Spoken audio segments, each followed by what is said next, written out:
प्रणाम भगवान। ओम श्री गुरुवे नमः। ओम गुरुर्ब्रह्मा गुरुर्विष्णु गुरुर्देवो महेश्वरः गुरुः साक्षात् परं ब्रह्म तस्मै श्री गुरुवे नमः। ओम शांति शांति शांति। ओम ब्रह्म ज्ञान और उसकी साधना द्वारा स्वामी अखंडानंद सरस्वती जी महाराज द्वारा भगवान स्वामी जी ब्रह्म सूत्र के विषय में कुछ बता रहे थे भगवान कि ब्रह्म सूत्र आदि कैसे है कि हेतुमान और विनिश्चित है, कारण बताकर हेतु बताकर कि किस हेतु से यह बात कहते हैं और विनिश्चय करके उसमें संशय की कोई बात छोड़ी नहीं गई है। पूर्व पक्ष करके उसकी बात पूरी कही गई है और फिर उत्तर पक्ष करके उसका समाधान किया गया है। फिर सिद्धांत की स्थापना की गई है। जैसे किसी जज के सामने मुकदमा हो तो किस विषय का यह मुकदमा है, एक खेत के बारे में यह मुकदमा है, यह खेत किसका है, आ का है और बा का है। बोले आ माने आ अपने पक्ष में यह युक्ति देता है कि यह खेत हमारा है और बा अपने पक्ष में यह युक्ति देता है कि खेत हमारा है।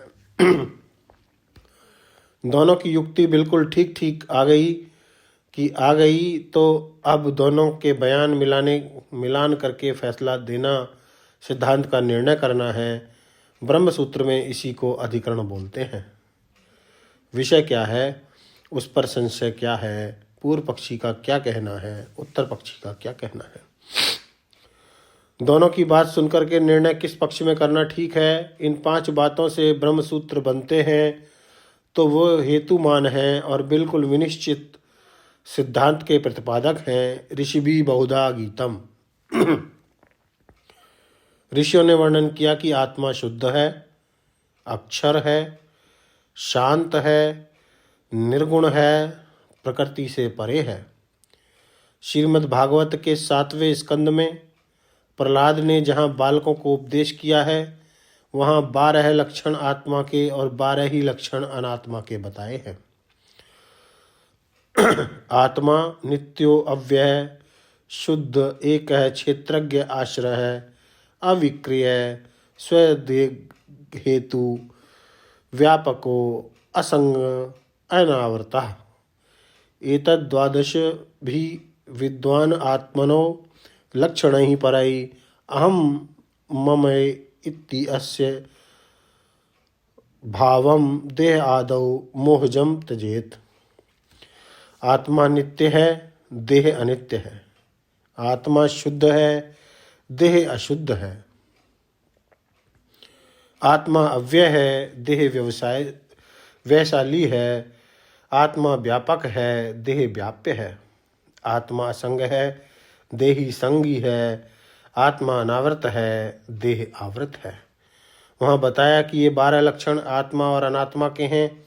तो जैसे मूंज में से सींग निकाल लेते हैं, जैसे म्यान में से तलवार निकाल लेते हैं, ऐसे अपने आत्मा को इस शरीर से अलग कर लेना चाहिए।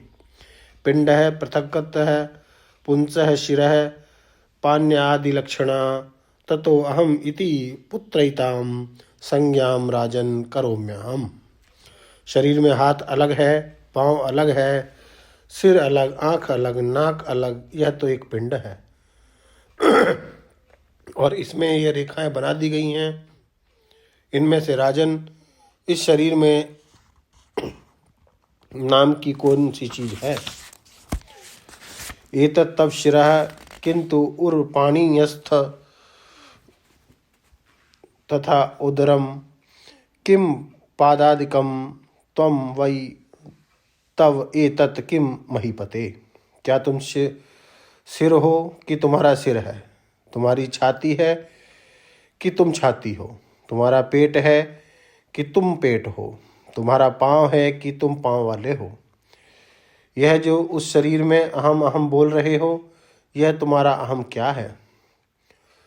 समस्त अव्यभयस्तव्यम पृथक्त्या व्यवस्थिता देहात् पृथक को अहम इति भूत्वा चिंत्य पार्थिवा। तुम संपूर्ण शरीर के अवयवों से अलग होकर बैठे हुए हो। जरा गौर करके चिंतन करो कि जिसको तुम अहम बोलते हो, मैं बोलते हो, वह चीज़ क्या है। को हम, मैं कौन हूँ। छंदो भी विधि पृथका, श्रुतियों में भी अलग अलग तरह के वर्णन किया। अदृष्टम दृष्ट, अश्रुतम श्रुत, अमतम मंत्र। जो दृश्य नहीं दृष्टा है, श्रुत नहीं श्रोता है, मानो क्षेत्र से क्षेत्रज्ञ पृथक है, यह बात स्पष्टम बताई जाती है। फिर ब्रह्मसूत्र पदैश्चैव, ब्रह्मसूत्र में इसके अनेक प्रसंग हैं। न व्यत अश्रुते, यह आकाश आत्मा नहीं है, माने आकाश आदि पंचभूत आत्मा नहीं है, क्योंकि अश्रुते है, श्रुति से अप्रतिपादित है।